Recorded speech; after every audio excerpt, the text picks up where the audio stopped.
नमस्कार, मैं हूं श्वेता सिंह और आप देख रहे हैं आज तक। पहले भारतीय लोकतंत्र में मुसलमानों की भूमिका को लेकर अमेरिका में विस्तृत जवाब, फिर मिस्र में अल हकीम मस्जिद का दौरा करके दुनिया के सामने एक संकेत, और अब भारत आते ही कार्यकर्ताओं के बीच मुस्लिम समाज की आर्थिक राजनीतिक हालत पर चिंता। प्रधानमंत्री नरेंद्र मोदी की इन बातों के मायने क्या हैं? क्यों प्रधानमंत्री बार बार हर प्लेटफॉर्म से मुसलमानों का मुद्दा उठा रहे हैं? ये सबका साथ, सबका विकास, सबका विश्वास से आगे की कोई कड़ी है, या 2024 के आम चुनावों से पहले बीजेपी के लिए मोदी का विजय मंत्र? पेश है इसी मुद्दे पर श्वेत पत्र। ये वोट बैंक की राजनीति करने वालों ने हमारे जो पसमंदा मुसलमान भाई बहन हैं, उनका तो जीना भी मुश्किल करके रखा हुआ है। मुसलमान भाई बहनों को भी ये समझना होगा कि कौन से राजनीतिक दल उन्हें भड़का करके उनका फायदा लेने के लिए उनको बर्बाद कर रहे हैं।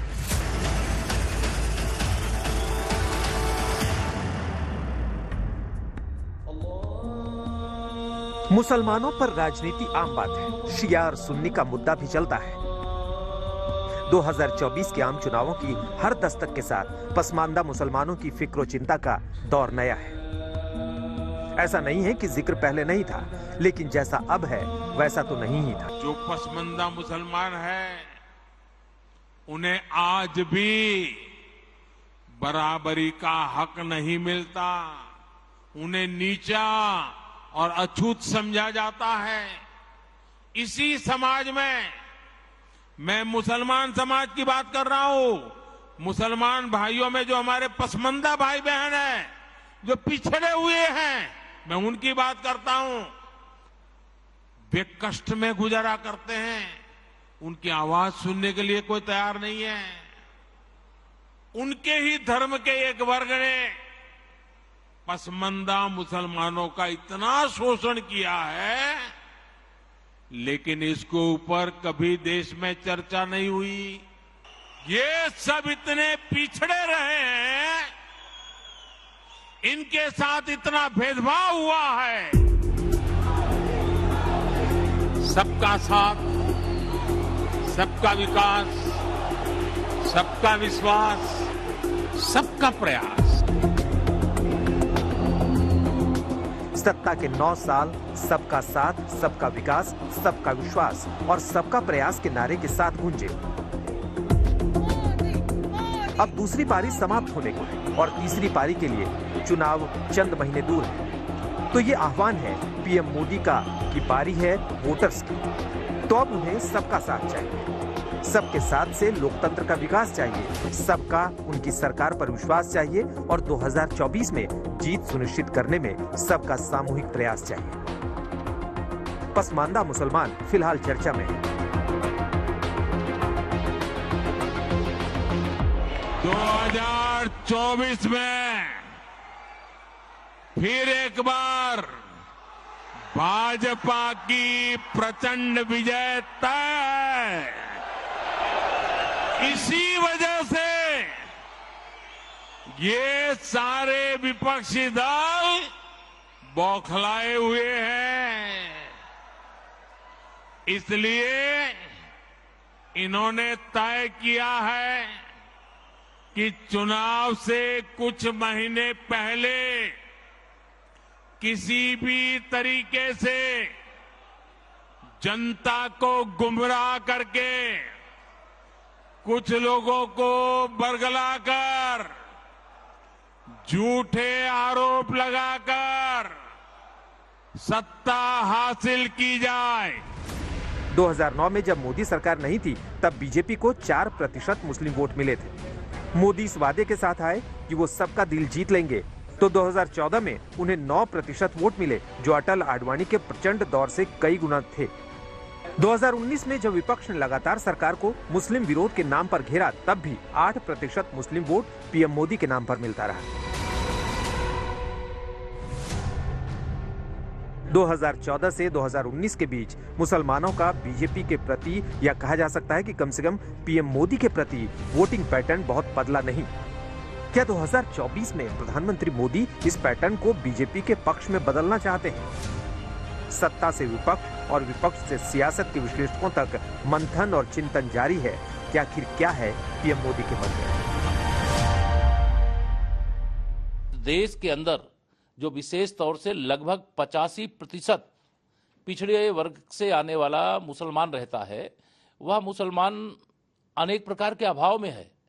उसके पास रहने के लिए घर नहीं था, उसके पास अपना निजी गैस का कनेक्शन नहीं था, उसके पास बिजली का कनेक्शन नहीं था, उसके यहाँ शौचालय नहीं बना हुआ था। लेकिन माननीय प्रधानमंत्री नरेंद्र मोदी जी के नेतृत्व में 2014 में जब सरकार बनी और उन्होंने मंत्र दिया सबका साथ सबका विकास।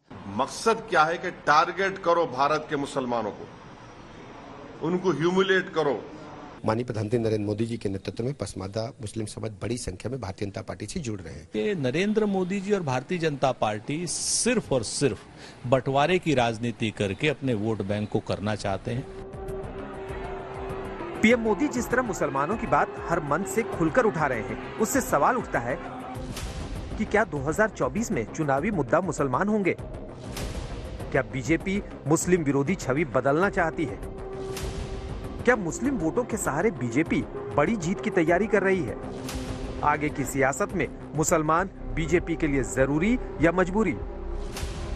क्या बीजेपी विपक्ष की ताकत मुस्लिम वोट में सेंध लगाना चाहती है या कॉमन सिविल कोड लाने से पहले माहौल बनाने की तैयारी है?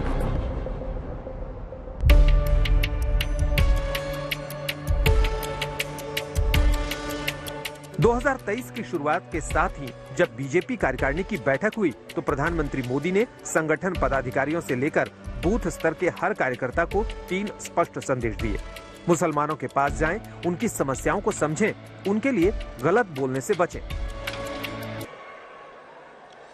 बीते 8 वर्षों में हमने हर भारतीय के जीवन में सकारात्मक परिवर्तन लाने का प्रयास किया है।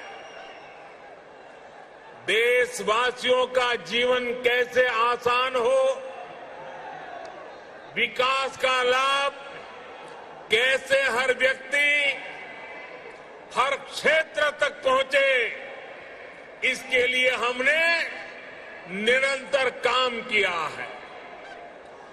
दशकों तक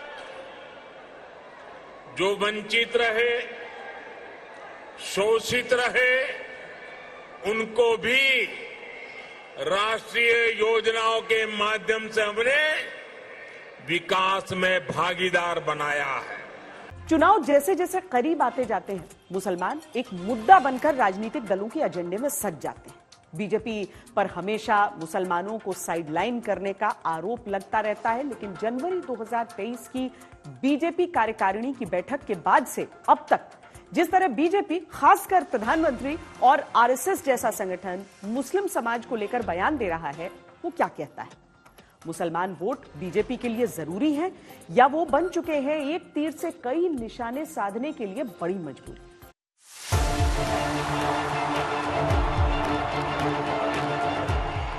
लोकप्रियता चरम पर, राजनीतिक रसूख बुलंदियों पर, सियासी साख ऐतिहासिक मुकाम पर फिर भी देश दुनिया के अंदर यह सवाल उठ ही जाता है कि क्या मोदी को मुसलमान नहीं प्यारे या मुसलमानों को मोदी पर एतबार नहीं? प्रधानमंत्री को यह जाकर मालूम करना चाहिए कि देवबंद के जो मेन प्रिंसिपल बोलिए कौन है, वो पसमानदा मुसलमान से आते हैं। सबसे बड़ा एक रिलीजियस इंस्टीट्यूशन है, उसका हेड कौन है? प्रधानमंत्री देखना नहीं चाहते, मालूम नहीं उनको। अब आप इस तरीके की बातें करके पसमानदा की और पसमानदा तबके को उनका हक नहीं मिल रहा है, तो पसमानदा को कैसे उनका हक मिलेगा?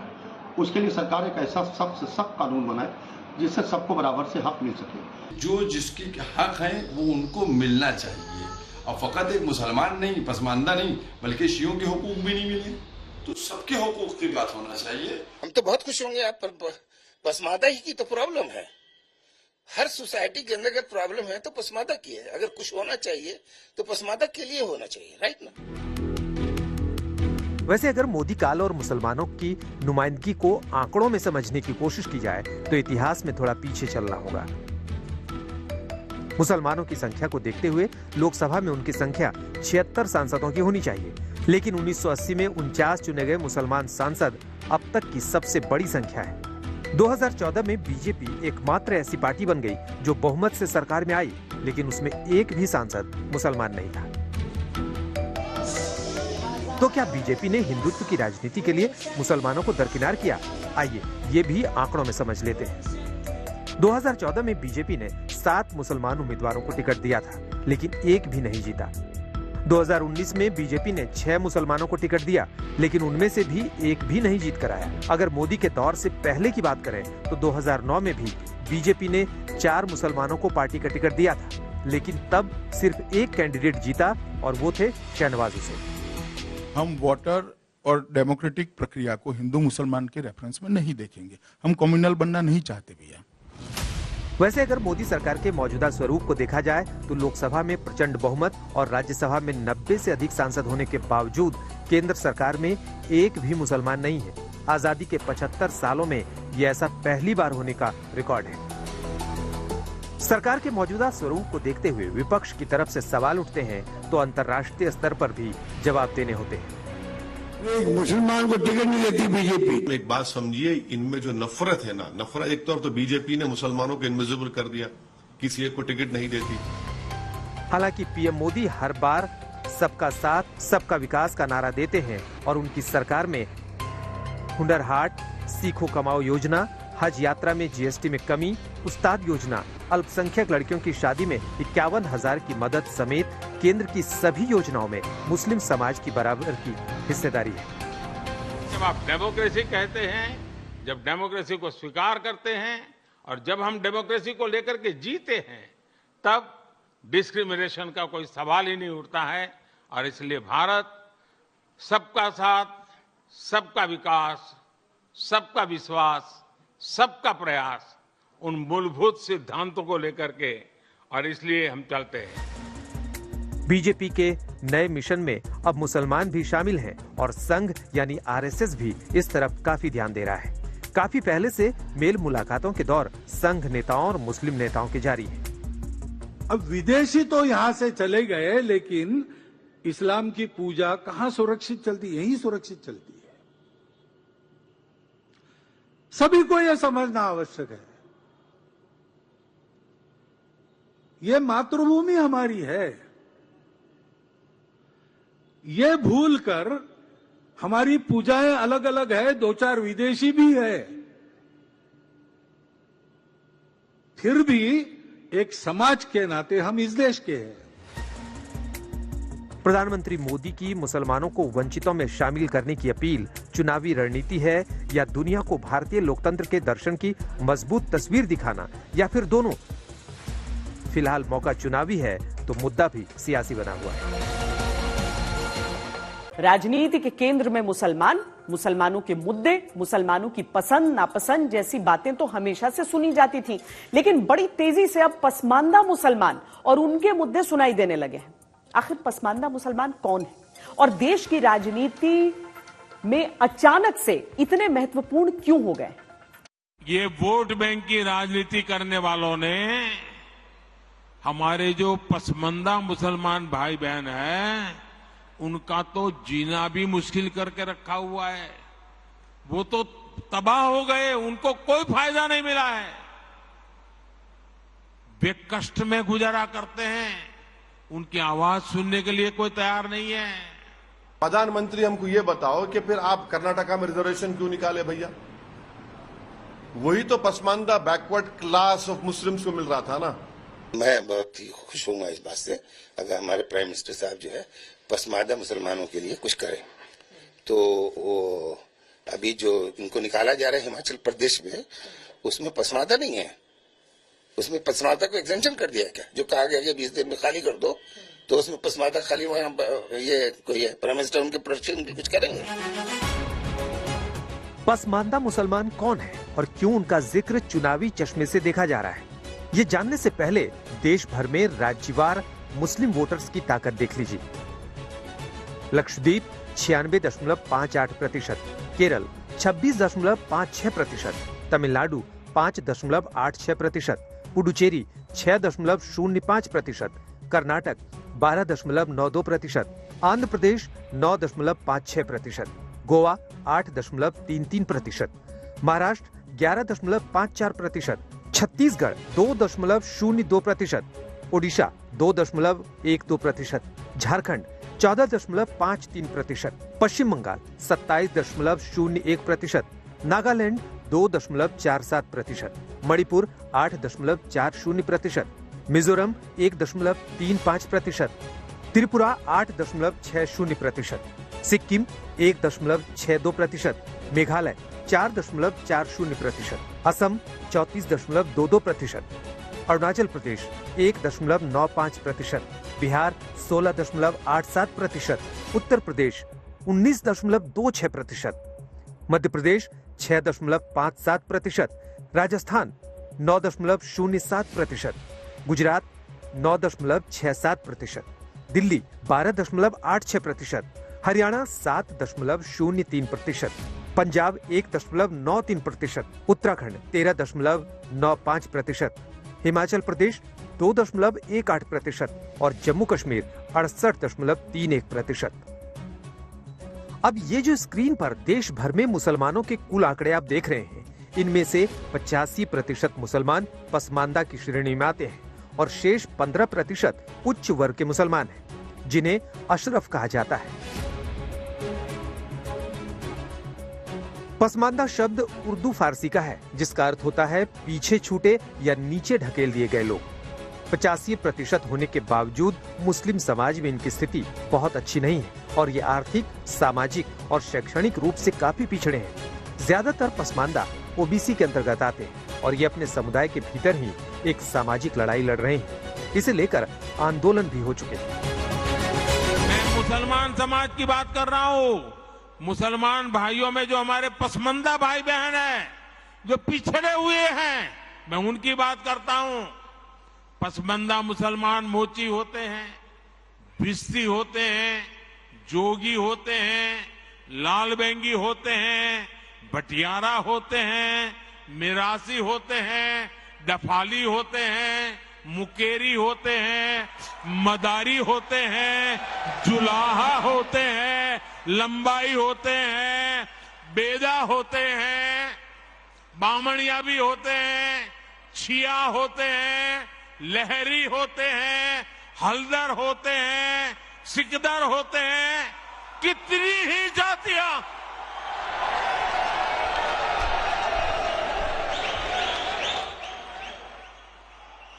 ये सब इतने पिछड़े रहे हैं, इनके साथ इतना भेदभाव हुआ है। अब जो मुस्लिम वर्ग भारत के कुल मुसलमानों में 85% है, उनकी स्थिति भी समझिए। All India personal law board में एक भी पसमानदा नेता नहीं है। वक्फ बोर्ड में भी पसमानदा समुदाय से कोई नहीं। मदरसा बोर्ड में भी पसमानदा को कोई जगह नहीं मिलती। यूनिवर्सिटी हो या कोई मुस्लिम संगठन, हर जगह पसमानदा के लिए दरवाजे बंद हैं। आजादी के बाद से अब तक के चुनावों में 400 मुस्लिम सांसद बने, इनमें सिर्फ 60 पसमानदा समाज से आते हैं। उनके ही धर्म के एक वर्ग ने पसमानदा मुसलमानों का इतना शोषण किया है, लेकिन इसके ऊपर कभी देश में चर्चा नहीं हुई। जो पसमानदा मुसलमान है, उन्हें आज भी बराबरी का हक नहीं मिलता। उन्हें नीचा और अछूत समझा जाता है। भारत में पसमानदा आंदोलन लगभग 100 साल पुराना है, लेकिन 90 के दशक में पसमानदा मुसलमानों के हक में 2 बड़े संगठन खड़े हुए। इनमें ऑल इंडिया यूनाइटेड मुस्लिम मोर्चा के नेता एजाज अली और ऑल इंडिया पसमानदा मुस्लिम बहस के नेता पटना के अली अनवर थे। दोनों संगठन देश भर में पसमानदा मुस्लिमों के सभी छोटे संगठनों का नेतृत्व करते हैं। दोनों संगठनों को मुस्लिम धार्मिक नेता गैर इस्लामी कहते हैं। पसमानदा मुसलमानों के छोटे संगठन अधिकतर उत्तर प्रदेश, बिहार, झारखंड और पश्चिम बंगाल में हैं। जिस तरीके से तमाम सरकारी योजनाओं का लाभ, चाहे प्रधानमंत्री आवास योजना हो, राशन योजना हो, आयुष्मान योजना हो, हर योजना में बड़ी हिस्सेदारी जो हमारे मुस्लिम पासमानदा समाज की है और इन योजनाओं का लाभ लेके पासमानदा समाज आज तरक्की की तरफ आगे जुड़ रहा है। निश्चित तौर पर पहली बार देश के किसी प्रधानमंत्री जी ने पासमानदाओं की आवाज को बुलंद किया और उत्तर प्रदेश में हमारे मुख्यमंत्री जी ने पासमानदा समाज के लिए जो काम किया, इससे आम पासमानदा समाज के अंदर, मुस्लिम समाज के अंदर आज एक विश्वास है कि सही मायनों में एक ऐसी सरकार है जो उनके हित के लिए, उनके विकास के लिए काम कर रही है।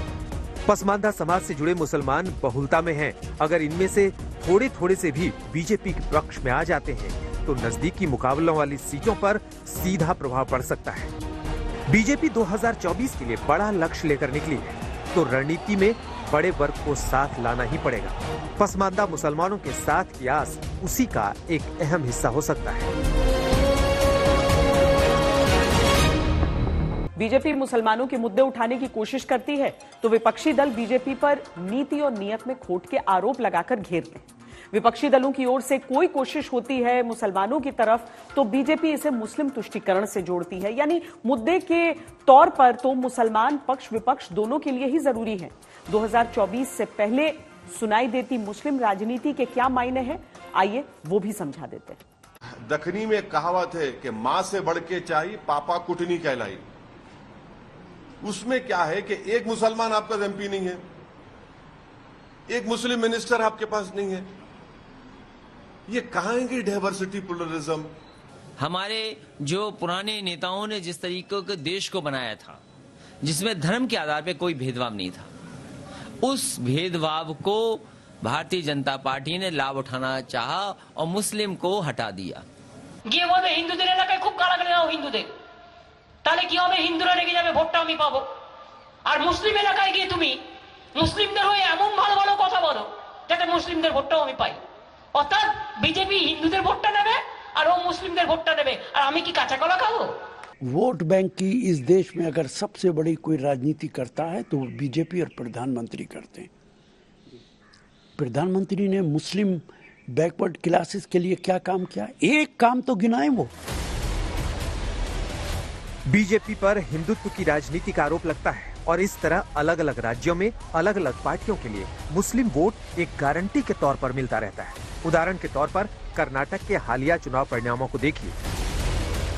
बीजेपी को 2018 के बराबर ही वोट 2023 में मिले, लेकिन वो हार गई क्योंकि वहां का एक मुश्त मुस्लिम वोट इस बार कांग्रेस को गया और उसने सरकार बनाई। यहाँ तक कि जेडीएस के पारंपरिक मुस्लिम वोटर भी उस पार्टी के साथ ना जाकर कांग्रेस के साथ गए। बीजेपी कर्नाटक में सत्ता से बाहर हो गई। इन दिनों विपक्षी एकता के फॉर्मूले के तहत बीजेपी को 2024 में पटकनी देने की तैयारी विपक्ष कर रहा है। बीजेपी भी पसमानदा मुसलमानों का जिक्र छेड़कर विपक्ष को उसी के खेल में मात देने की बाजी चल रही है। अब आइए आपको देश के बड़े राज्यों में मुस्लिम वोटों के हिसाब से भी चुनावी गणित समझा देते हैं। विपक्ष की रणनीति बीजेपी को यूपी की 80, बिहार की 40, पश्चिम बंगाल की 42, झारखंड की 14 और महाराष्ट्र की 48 सीटों यानी कुल 224 सीटों पर रोकने की है। इन 224 में 100 से ज्यादा सीटें ऐसी हैं जहां एक मुश्त मुस्लिम वोट किसी दल या उम्मीदवार के पक्ष में पड़ गए और थोड़े बहुत वोट भी अन्य जाति समुदाय के मिल गए तो विपक्ष की बात बन भी सकती। बीजेपी ने अल्पसंख्यकों खासकर मुसलमानों को साधने के लिए मोदी मित्र अभियान चला रखा है। संपर्क से समर्थन के तहत पार्टी के राष्ट्रीय अध्यक्ष से लेकर मुख्यमंत्री और जिला स्तर के नेता लोगों से मिल रहे हैं। गृह मंत्री अमित शाह की माइक्रो मैनेजमेंट वाली रणनीति पर भी लगातार काम चल रहा है। इसीलिए मेरा बूथ सबसे मजबूत अभियान भी शुरू है। इस बीच प्रधानमंत्री नरेंद्र मोदी ने समान नागरिक संहिता और पसमानदा मुसलमानों के मुद्दों को जिस तरह से उठाया उससे साफ है कि 2024 के चुनाव में बीजेपी किस तैयारी में जुटी है।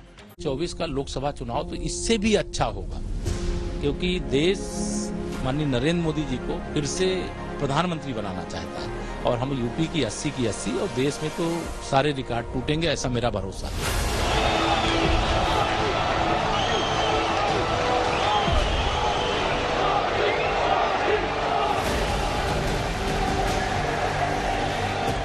2024 की जंग के लिहाज से यूपी में बड़ी जीत बीजेपी के लिए जरूरी है। दावा 80 की 80 सीटों पर जीत का हो तो एक एक वोट और एक एक वोटर बड़ा जरूरी हो जाता है। 2014 में बीजेपी ने 80 में से 71 लोकसभा सीटें जीती। 2019 में वोट शेयर बढ़ा पर सीटें घटी, सिर्फ 62 सीटों पर ही जीत मिली। कारण था यूपी में मुस्लिम वोटर्स का एकजुट बीजेपी के खिलाफ वोट करना, जिसके चलते सपा बसपा गठबंधन से अधिकतर मुस्लिम प्रत्याशी जीते। इसी तरह 2022 के यूपी विधानसभा चुनावों में मुस्लिम वोट एकमुश्त समाजवादी पार्टी को गए, जिसके कारण उसे 2017 की 47 सीटों के मुकाबले उसे 111 सीटें मिल सकी और बीजेपी को काफी सीटों का नुकसान हुआ।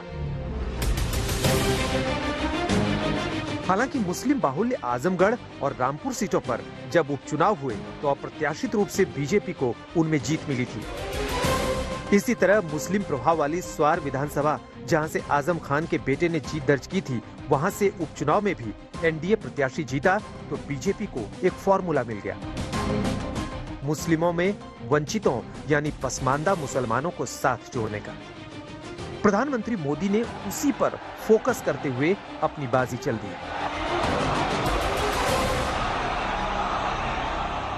प्रधानमंत्री मोदी ने पसमानदा मुसलमानों पर बीजेपी की उस रणनीति को गति दी है जिसकी प्रयोगशाला उत्तर प्रदेश काफी पहले से बनना शुरू हो गया था।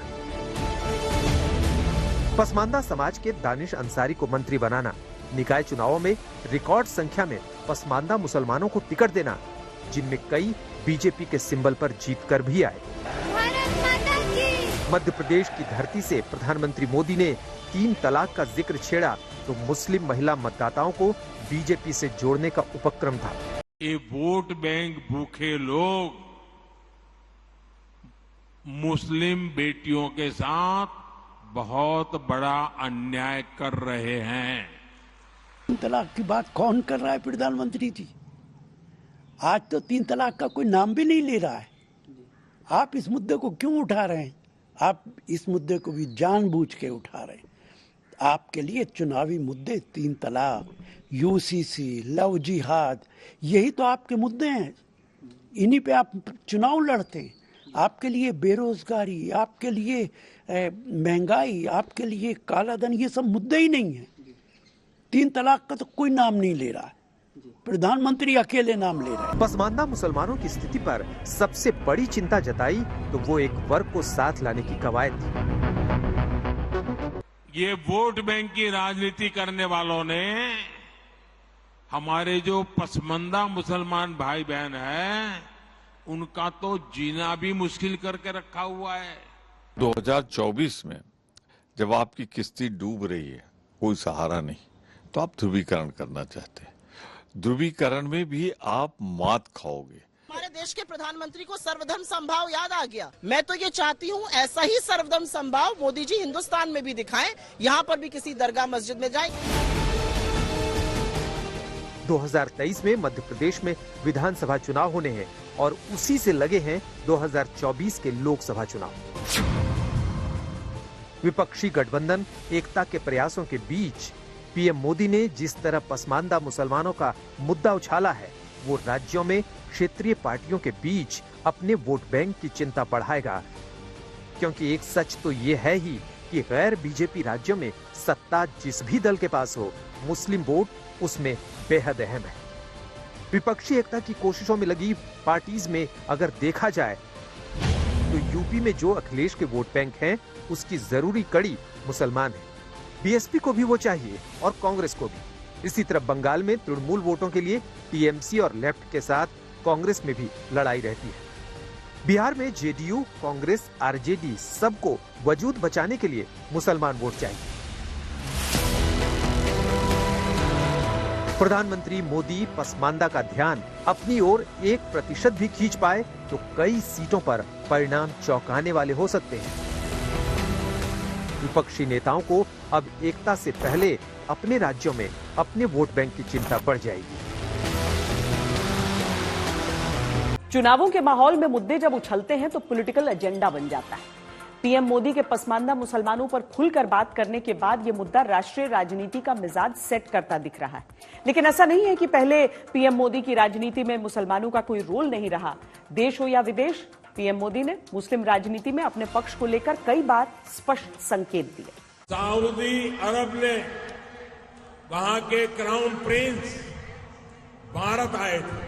मैंने कहा हमारे मुसलमान भाई अब बड़ी मात्रा में हज के लिए जाना चाहते हैं, लेकिन आपका कोटा कम पड़ रहा है। तो उन्होंने कहा मोदी जी बताइए मैं क्या करूं। मैंने कहा भारत का कोटा बढ़ा दीजिए और आपको खुशी होगी, 2 लाख कर दिया, 2 लाख। दुनिया में किसी भी देश का कोटा नहीं बढ़ा, हमारे देश के मुसलमान हज यात्रा कर सके इसलिए कोटा बढ़ गया। बात लगभग 4 साल पुरानी है, लेकिन राजनीति में पुरानी बातें भी काफी मायने रखती हैं। सार्वजनिक ऐलान से लेकर योजनाओं के क्रियान्वयन तक मुसलमान पीएम मोदी के दायरे में हमेशा रहे। कई मौकों पर ऐसी तस्वीरें भी आई जब लगा कि बीजेपी अपने हिंदुत्व के दायरे को विस्तार देकर नई राजनीति की ओर बढ़ रही है। सार्वजनिक तस्वीरों से लेकर सेल्फी तक पीएम मोदी ने खुलकर बीजेपी में बदलाव के संकेत दिए।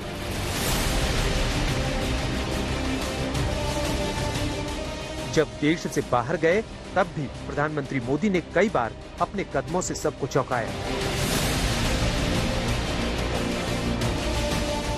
पीएम मोदी मिस्र गए तो वहां की राजधानी काहिरा में अल हकीम मस्जिद का दौरा किया। 2 जून 2018 को पीएम मोदी ने सिंगापुर की आइकॉनिक मस्जिद चूलिया को विजिट किया था।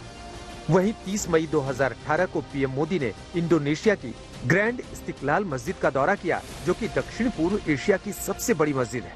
इसके अलावा 12 फरवरी 2018 को पीएम मस्कट की सुल्तान कबूस ग्रैंड मस्जिद गए।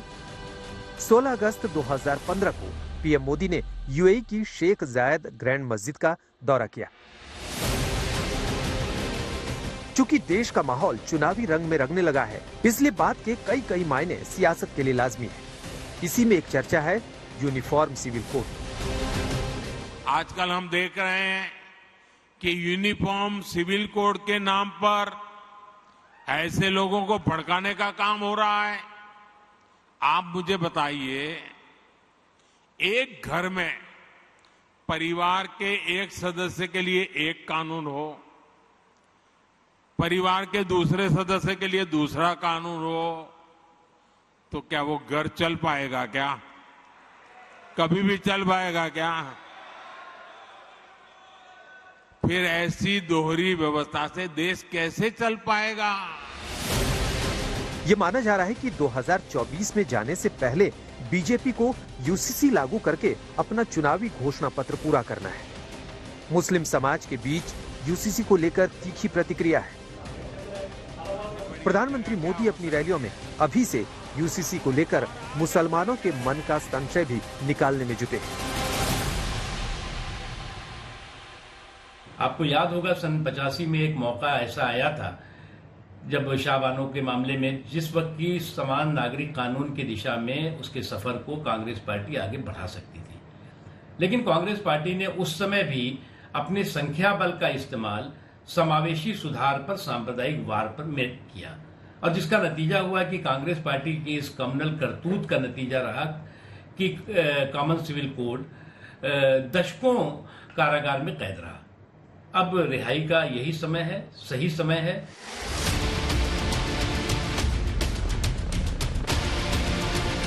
फिलहाल चुनावों से पहले चर्चा मुसलमानों की है।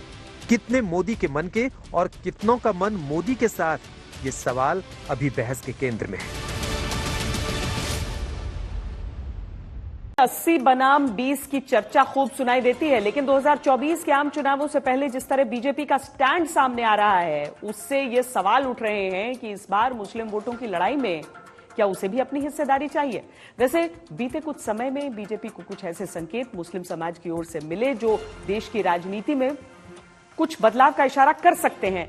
विपक्ष की बेचैनी अपनी जगह है, बीजेपी की उम्मीदें अपनी जगह है, लेकिन हम आपको दिखाते हैं कि चुनाव दर चुनाव क्या वाकई मुसलमान बीजेपी को वोट देते हैं, क्या उस प्रतिशत में कोई परिवर्तन आया है।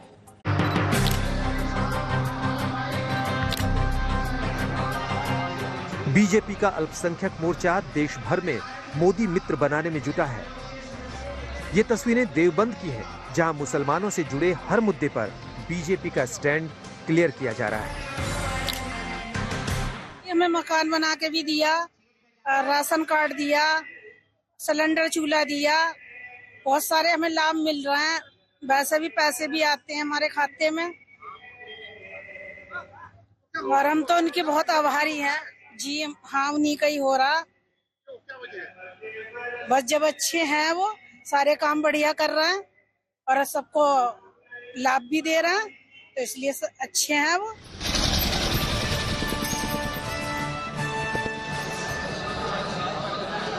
मोदी मित्र में अधिकतर उन मुस्लिम लोगों को शामिल किया जा रहा है जो किसी दल से ताल्लुक नहीं रखते, लेकिन केंद्र की मोदी सरकार की योजनाओं से इत्तेफाक रखते हैं।